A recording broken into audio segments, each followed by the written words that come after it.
Sang astronom Al-Farghoni,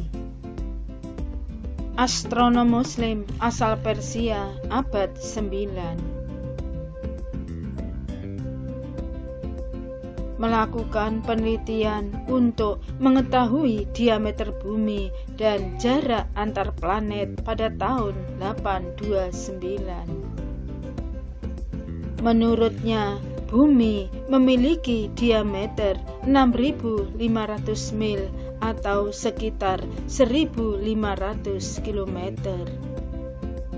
Pionir ilmu astronomi modern,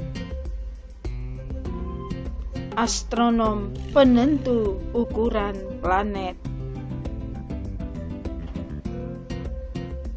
Al-Farghoni masuk dalam Akademi Al-Ma'mun, diberi kesempatan menggunakan peralatan canggih pada masa itu untuk mengetahui ukuran bumi, meneropong bintang, menerbitkan laporan ilmiah. Al-Farghoni turut memperindah Darul Hikmah Al-Ma'mun, mengambil bagian dalam proyek pengukuran derajat garis lintang bumi. Al-Farghoni berhasil menjabarkan jarak dan diameter beberapa planet. Wow, luar biasa. Tidak hanya aktif di bidang astronomi, Al-Farghoni juga aktif di bidang lain seperti teknik. Bersama Ibnu Tughri Birdi, Al-Farghoni juga ikut dalam pengawasan proyek pembangunan grid nilometer di Kairo Lama tahun 861. Nilometer adalah sebuah alat pengukuran pasang surut air Sungai Nil. Nilometer berbentuk tiang yang mampu mencatat ketinggian air. Al-Farghoni juga pernah diikutkan dalam pengawasan penggalian kanal di Kota Baru Al-Ja'fariyah, daerah aliran Samaran Tigris. Al-Farghoni memerintahkan kepada para pekerjanya untuk membuat bagian hulu kanal lebih dalam daripada bagian yang lain. Al-Farghoni aktif juga menulis buku, dimasukkan dalam perpustakaan. Keren, sungguh sangat keren. Al-Farghoni memperkenalkan sejumlah istilah astronomi asli Arab pada dunia seperti azimut, nadir, dan zenit. Disebut-sebut wali Allah yang ahli ibadah, tidak memiliki harta benda apapun, sanggup menahan lapar sampai berpuluh-puluh hari lamanya. Al-Farghoni tidak memiliki tempat tinggal.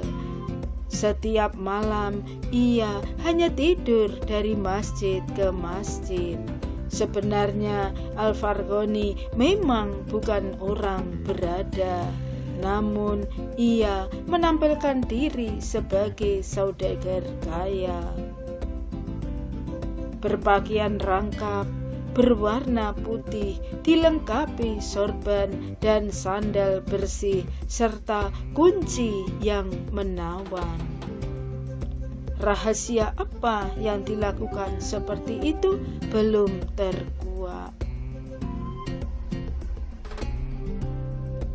Ketika melakukan perjalanan ke Mesir bersama ahli ibadah lain, ternyata dari yang mengikuti perjalanan tidak kuat di tengah jalan. Al-Farghoni bertanya, "Apakah kalian merasa kelaparan?" Sontak dijawab, "Ya." lapar dan haus. Ayo masuk ke ruang, cepetan. Disitulah pengikut baru tahu bahwa Al-Farghani memang tahan tidak makan berhari-hari. Al-Farghani seorang yang sabar dan kesungguhan untuk mencapai tujuan walau rintangan menghadang. Ketika Al-Farghani menaiki kuda, melihat orang-orang berjalan kaki menanggung beban berat, ia lantas turun dari kudanya.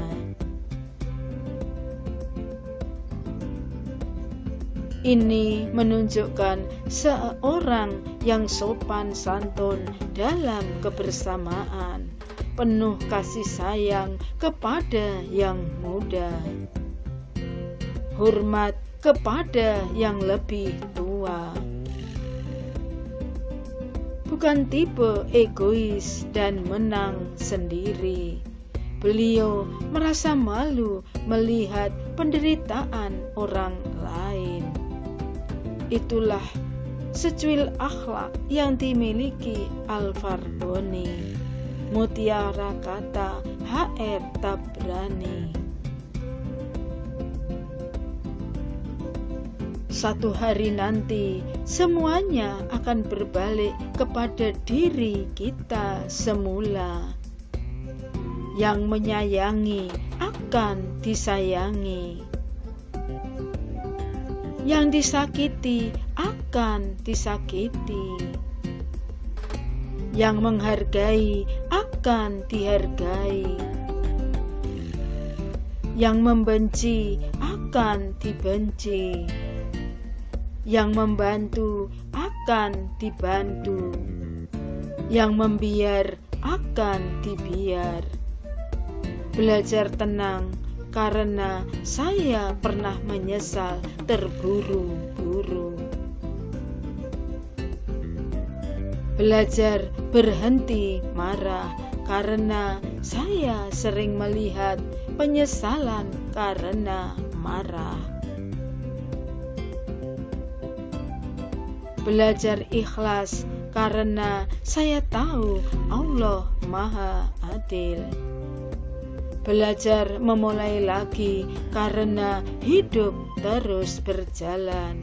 Cinta tidak ditulis di atas kertas karena kertas bisa dihapus. Juga tidak terukir di atas batu karena batu dapat dipatahkan, tapi itu tertulis dalam hati dan tetap ada selamanya. Rumi.